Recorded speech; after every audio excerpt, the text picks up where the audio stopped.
안녕하세요. 사랑하는 성도님들, 미국 워싱턴 중앙장로교회를 섬기는 이홍열입니다. 주 만나 창간 10주년 진심으로 축하드립니다. 하나님께서 주 만나를 통해서 놀라운 역사 이루신 것 찬양합니다. 앞으로도 주 만나를 통해서 한국교회, 교회마다 성도님마다 생명의 말씀 역사가 일어나기를 기대합니다. 주 만나 화이팅! 주 만나를 애독해 주시는 성도 여러분, 너무나 사랑하고 축복합니다. 주만나 디렉터 금경현 목사입니다. 어느덧 한 해가 저물어가고 저희는 새해를 맞을 준비를 하고 있습니다. 2021년, 여러분들에게는 어떤 한 해였나요? 각자의 상황이 다르기 때문에 다양한 생각들이 있으시겠지만 우리 모두에게는 공통된 감정이 있죠. 지난 한 해도 여전히 사라지지 않고 우리들을 압박했던 코로나 때문에 우리는 많이 침체되어 있습니다. 지금도 코로나는 우리들 앞에 넘을 수 없을 것 같은 장애물이 되어서 버티고 서 있죠. 2022년에는 꽃길만 걸었으면 좋겠는데 벌써부터 예상되는 그림은 우리의 어깨를 늘어뜨리게 만듭니다. 성도 여러분, 많이 힘드시죠? 그런데 과연 꽃길이 뭘까요? 마냥 웃고 기뻐할 일만 생기는 게 꽃길일까요? 성경은 그렇게 말하지 않습니다. 육적인 눈으로 볼 때는 분명히 험난한 길인데 그곳에 우리 주님이 함께 계신다면 그곳은 꽃길이 되는 겁니다. 분명히 거센 풍파가 몰아치고 있죠. 하지만 그곳에 우리 구주 예수님이 함께 계시면 그 길은 꽃길인 겁니다. 2022년을 어떻게 살아야 할지 벌써 답이 나왔네요. 우리 주님과 함께 하는 겁니다. 그 주님과의 동행 속으로 들어가게 해줄 좋은 친구를 소개합니다. 1월 주만나입니다. 저희가 이 주만나가 새해를 맞아서 완전히 바뀌었어요. 표지 디자인은 물론이거니와 속지 디자인까지 모두 바뀌었습니다. 디자인만 바뀌었을까요? 아닙니다. 내용도 더욱 깊어졌습니다. 새 옷을 입고 새로운 출발을 하는 주만나와 함께 2022년을 힘차게 열어가시기 바랍니다. 저희가 주만나가 10살이 된 거 아시죠? 주만나 창간 10주년을 맞아서 저희가 이벤트를 준비했는데요. 2가지 이벤트가 있어요. 첫 번째는 바로 간증문 공모 이벤트입니다. 주만나로 큐티하면서 이 변화되었던 나의 삶을 A4 용지 한 장에 담는 건데요. 이 화면에 나오는 이 메일 주소로 보내주시면 저희가 좋은 간증문을 선정해서 주만나 1년 정기 구독권을 선물로 드리고요. 그리고 그 따끈따끈한 간증문은 2022년 주만나에 실릴 예정입니다. 두 번째는요, 정기 구독 이벤트예요. 이미 저희 주만나를 많은 분들이 정기 구독하고 계시죠. 이 신규로 정기 구독을 신청하실 경우에 2개월을 추가해 드리고요. 선착순으로 또 30분에게는 꽃밑 출간 도서 2권을 선물로 드립니다. 선착순이니까 서둘러 주셔야 돼요. 더불어서 주만나 창간 10주년 기념으로 이 큐티를 보다와 함께하는 말씀 축제를 진행합니다. 1월 1일부터 31일까지는요. 김은호 목사님과 송태근 목사님, 그리고 류용열 목사님을 포함한 8명의 강사분들이 주만나 큐티 본문으로 말씀을 전해주십니다. 주만나와 큐티를 보다의 콜라보 기대하셔도 좋습니다. 자, 이제 본론으로 돌아와서요. 저희가 2022년 1월에 만나게 되는 본문을 살펴보겠습니다. 새해에 저희는 창세기를 묵상하게 되었습니다. 이 창세기는 시작의 책이라고 할 수 있는데요. 새해를 열고 또 출발하는 시점에 너무나 잘 어울리는 성경이라고 생각합니다. 이 창세기를 통해서 저와 여러분들의 2022년이 은혜롭게 시작되기를 소망해 봅니다. 창세기에 좋은 말씀이 많지만 무엇보다 첫 구절이 중요하죠. 같이 한번 읽어볼까요? 시작. 태초에 하나님이 천지를 창조하시니라. 우리가 눈을 감고도 암송할 수 있는 말씀인데요. 오늘은 이 말씀에서 주어와 서술어를 묵상해 봤으면 좋겠습니다. 주어가 누구죠? 하나님이십니다. 서술어는요? 하신다는 거예요. 합쳐보면 하나님이 하시니라. 여기서 우리는 하나님이 무엇의 주어가 되시는지, 그리고 무엇을 하시는지 묵상해 봐야 돼요. 하나님은 모든 만물의 주어가 되세요. 그 만물 속에 하나의 개체로 살아가는 우리 인생의 주어도 바로 하나님이신 거죠. 그러면 그 하나님이 어떻게 해요? 하시니라. 만드시고 이루시고 성취해 가신다. 그래서 1월 주만나 대문글에 한번 이렇게 적어봤어요. 새해를 맞았지만 현실은 여전히 어둡습니다. 과연 이 길을 제대로 걸을 수 있을까? 답답하고 막막한 우리에게 말씀이 찾아옵니다. 하나님이 하시니라. 걱정하지 마세요. 하나님이 새 일을 행하십니다. 비록 어둠이 거두어지지 않은 암담한 현실 속에 있지만 하나님의 일하심이 멈추지 않았기에 우리에게는 여전히 소망이 있습니다. 사방이 막혀 있을지라도 여전히 뚫려 있는 하늘을 바라보며 힘찬 새해를 열어가는 저와 여러분들이 되었으면 좋겠습니다. 저희가 1월에는요, 창세기 1장부터 11장까지를 살펴보게 될 텐데요. 먼저 간단하게 이 창세기의 개요를 살펴보죠. 창세기의 저자는 모세입니다. 창세기를 포함한 5권의 책, 즉 창세기, 출애굽기, 레위기, 민수기, 신명기를 우리는 모세오경이라고 부르죠. 많은 학자들이 이 창세기가 대략 BC 1445년경에 기록되었을 것이라고 추정합니다. 창세기는 전체가 50장으로 되어 있죠. 이 중에 우리가 1월에 살펴보게 될 1장부터 11장까지를 원역사라고 부르는데요. 이 원역사라는 것은 처음의 이야기, 태초의 이야기라고 기억하시면 좋을 것 같아요. 그리고 뒤 이어지는 12장부터 50장까지는 족장사라고 부르는데요. 우리가 잘 아는 아브라함의 이야기가 여러분 몇 장부터 시작되죠? 맞습니다. 12장부터 시작되죠. 믿음의 조상 아브라함을 시작으로 이삭, 야곱, 요셉의 이야기로 이어집니다. 족장들의 이야기가 펼쳐지는 거죠. 창세기 1장부터 11장까지의 말씀을 간단하게 정리해보면 이렇습니다. 4가지 개념을 꼭 기억하시면 좋겠는데요. 첫 번째, 이 1장에 등장하는 창조의 이야기입니다. 하나님이 천지를 창조하시고 또 자신의 이 영광스러운 형상으로 사람을 만드시죠. 두 번째는 3장에 나오는 타락에 관한 이야기예요. 사람은 하나님의 뜻을 거역하고 죄에 빠지게 됩니다. 하나님의 아름다운 형상이 일그러진 상태를 우리는 바로 타락이라고 부르죠. 세 번째는 홍수에 관한 얘기인데요.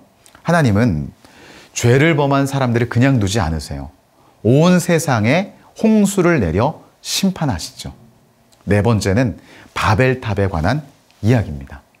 하나님은 그분을 향하여 높아지려 했던 사람들을 흩어버리시는 거죠. 1월 달에 창세기를 묵상하실 때 4개의 단어 꼭 기억하시고 묵상하시면 좋습니다. 창조, 타락, 홍수, 바벨탑입니다. 이 4가지 단어에 얽혀진 이야기를 중심으로 우리의 삶에 적용해야 할 건 바로 이건데요. 하나님이 모든 만물을 창조하시고 그분의 뜻을 따라 우리를 만드셨죠. 그런데 인간은 하나님의 뜻을 따라 살지 않았어요. 우리들의 인생도 마찬가지죠. 세상 속에서 하나님을 등지고 반역하고 하나님의 뜻을 따르지 않죠. 하나님은 우리를 구원하시고자 하는 그 열정, 이렇게 우리가 배역하고 반역자임에도 불구하고 우리를 구원하시고자 하는 그 열정과 사랑을 멈추지 않으셨어요. 그 사랑과 열정은 지금도 계속되고 있습니다. 누더기 같은 우리를 위해서 여전히 구원의 열정을 가지고 찾아오시는 하나님 앞에 우리는 어떻게 반응해야 될까요? 바로 이것이 1월 달에 우리가 깊이 묵상해 봐야 될 주제입니다. 자, 이제 1월 주만나에 등장하는 본문 가운데 우리가 놓치지 말아야 될 5가지 핵심 메시지를 살펴보도록 하겠습니다. 1월 주만나를 묵상하시는데 도움이 되기를 바랍니다. 첫 번째입니다. 우리 타이틀을 한번 읽어볼까요? 하나님은 창조주이시다. 함께 창세기 1장 1절도 우리 한번 되뇌이며 우리 읊어보겠습니다. 태초에 하나님이 천지를 창조하시니라.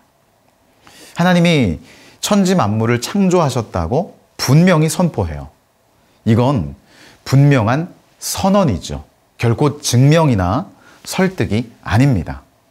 그러니까 우리는 이 사실을 이성의 잣대로 이해하려 하거나 논리적 근거에 의해 받아들이려 해서는 안 돼요. 하나님의 선포된 말씀이기에 믿음으로 접근해야 됩니다. 하나님이 우리 인생의 창조주이심을 인정하고 받아들일 때 우리는 이루 말할 수 없는 평안과 기쁨을 만나게 됩니다. 혼돈과 공허를 질서와 생명으로 바꾸신 하나님이 우리의 삶에도 풍성한 생명을 부어 주실 것이기 때문이죠. 그래서 시편 16편에서 다윗은 이렇게 고백합니다. 우리 다 함께 시편 16편 11절 읽어보겠습니다. 시작. 주께서 생명의 길을 내게 보이시리니 주의 앞에는 충만한 기쁨이 있고 주의 오른쪽에는 영원한 즐거움이 있나이다. 창조주 되신 하나님께만 생명과 기쁨이 있습니다. 삶의 매 순간 하나님을 나의 창조주로 인정하고 그분에게만 삶의 근거를 두는 저와 여러분들이 되기를 간절히 축원합니다. 두 번째 핵심 메시지입니다. 함께 타이틀을 읽어보죠. 죄의 결과는 참혹하다. 창세기 3장 8절 말씀입니다. 우리 함께 읽어볼게요. 그들이 그날 바람이 불 때 동산에 거니시는 여호와 하나님의 소리를 듣고 아담과 그의 아내가 여호와 하나님의 낯을 피하여 동산 나무 사이에 숨은지라. 하나님의 말씀에 불순종한 아담과 하와는 하나님의 낯을 피해 동산 나무 사이에 숨었죠. 죄를 짓고 두려움에 빠진 그들이 선택할 수밖에 없었던 것은 하나님으로부터의 도피였어요. 하나님과 깊은 교제를 나눴던 그들이 이제는 하나님과 단절된 거죠. 바로 이게 죄인에게 주어지는 가장 큰 불행입니다. 그래서 우리는 이 창세기 3장을 묵상해 갈 때 죄가 얼마나 무서운 것인지 그리고 그 죄가 얼마나 참혹한 것인지를 참혹한 결과를 가져다 주는지를 진지하게 묵상해야 돼요. 우리가 잘 아는 로마서 6장에 이런 말씀 있죠. 우리 함께 읽겠습니다. 죄의 삭은 사망이요. 죄의 결과는 죽음이다. 끝이라는 거예요. 하나님과의 단절을 말하는 겁니다. 성도 여러분, 우리는 하나님과 떨어지면 단 1분 1초도 살아낼 수 없는 존재예요. 그래서 우리는 하나님과 나 사이를 가로막고 있는 죄를 제거해야 돼요. 우리 안에 깊숙이 자리 잡았던 죄의 문제가 완전히 제거되고 하나님과 영적인 소통이 회복되어서 언제나 하나님의 능력을 공급받는 주인공이 되시기를 간절히 소망합니다. 세 번째 핵심 메시지입니다. 우리 함께 타이틀을 읽어보겠습니다. 성도는 하나님의 은혜가 필요하다. 창세기 6장 8절을 함께 읽어볼까요? 그러나 노아는 여호와께 은혜를 입었더라.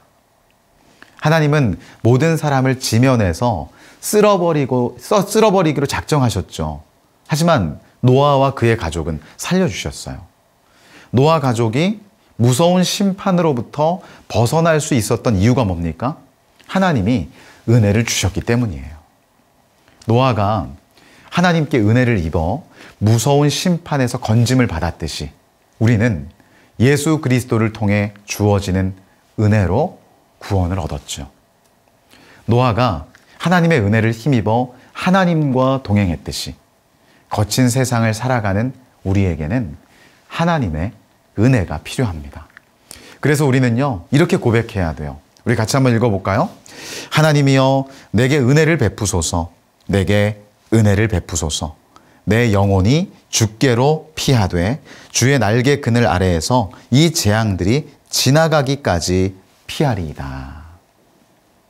다윗이 이렇게 2번씩이나 간절히 은혜를 베푸소서, 은혜를 베푸소서 이렇게 말했던 이유가 뭘까요? 은혜 없이는 살 수 없기 때문입니다. 노아처럼 또 다윗처럼 언제나 하나님의 은혜를 힘입어 살아가는 저와 여러분들이 되기를 간절히 축원합니다. 4번째 핵심 메시지는요. 하나님은 참 예배자를 기뻐하신다. 우리 함께 창세기 8장 20절인데요. 함께 읽어보겠습니다. 노아가 여호와께 제단을 쌓고 모든 정결한 짐승과 모든 정결한 새 중에서 제물을 취하여 번제로 제단에 드렸더니. 노아가 방주에서의 이 기나긴 시간을 보내다가 밖으로 나와서 제일 먼저 무슨 일을 했습니까? 가족들과 기쁨의 축제를 벌였나요? 아니요.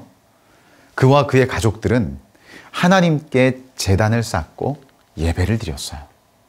여기서 우리는 노아의 삶의 최우선 순위가 하나님이었음을 보게 됩니다. 하나님 앞에 마음을 다해 예배드리는 노아와 그의 가족들. 하나님께서 그들에게 어떻게 반응하셨을까요? 하나님은 이를 기쁘게 받아주셨어요. 그리고 하나님은 오늘 우리에게 이렇게 명령하십니다. 시편 96편 9절을 함께 읽겠습니다. 아름답고 거룩한 것으로 여호와께 예배할지어다. 우리는 오늘 이 명령을 따라 하나님 앞으로 나아가야 돼요. 아름답고 거룩한 것으로 하나님께 예배해야 합니다. 노아의 참된 예배를 눈앞에서 목격하는 지금 이 순간 저와 여러분들 마음속에 이 예배에 대한 새로운 결단이 일어나게 되기를 바랍니다. 마지막 5번째 핵심 메시지입니다. 함께 타이틀을 읽어보죠. 인간은 하나님을 뛰어넘을 수 없다. 우리 함께 창세기 11장 5절인데요. 함께 읽겠습니다. 여호와께서 사람들이 건설하는 그 성읍과 탑을 보려고 내려오셨더라. 이 사람들이 하늘에 닿을 만큼 높게 탑을 쌓았죠. 바로 바벨탑입니다. 하늘까지 높아지려는 그들을 하나님이 그냥 놔두실 리가 없죠. 하나님이 내려오셨어요. 여기서 우리는 재밌는 원리를 발견하죠. 사람들이 아무리 높아지려 해도 결국은 하나님이 계신 곳까지 닿을 수 없는 거예요. 인생이 아무리 노력해도 결코 하나님을 뛰어넘을 수 없습니다. 이 바벨탑 사건의 결론이 뭐예요? 언어가 뒤엉킨 그들은 결국 흩어지게 됐고요. 인간의 계획은 수포로 돌아가고 말았습니다. 결국 우리가 여기서 깨닫게 되는 진리가 뭔가요?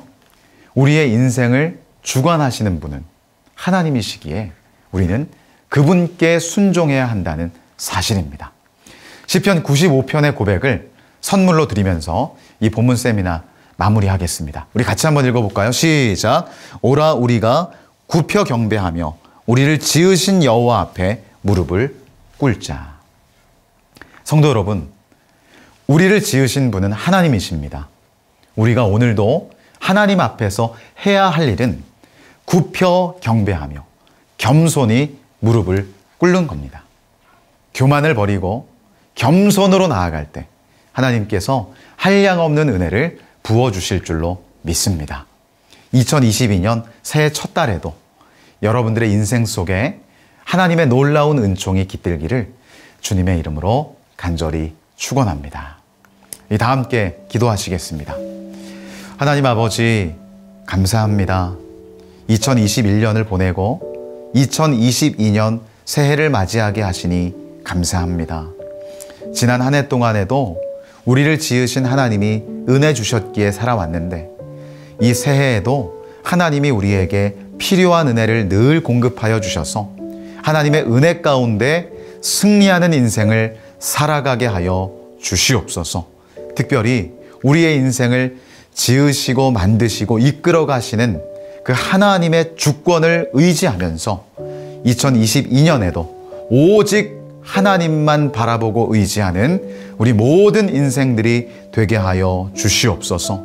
죄를 경계하게 하시고, 하나님, 우리가 실수하여 넘어져도 우리의 구원을 위하여 여전히 열정을 다해 사랑으로 섬기고 일하시는 그 하나님 아버지를 우리의 가슴 속에 새기며 그 하나님을 바라보며 걸어가는 우리의 삶이 되게 하여 주시옵소서. 2022년 한 해도 하나님께서 지켜주실 줄 믿사오며 예수님의 이름으로 기도합니다. 아멘.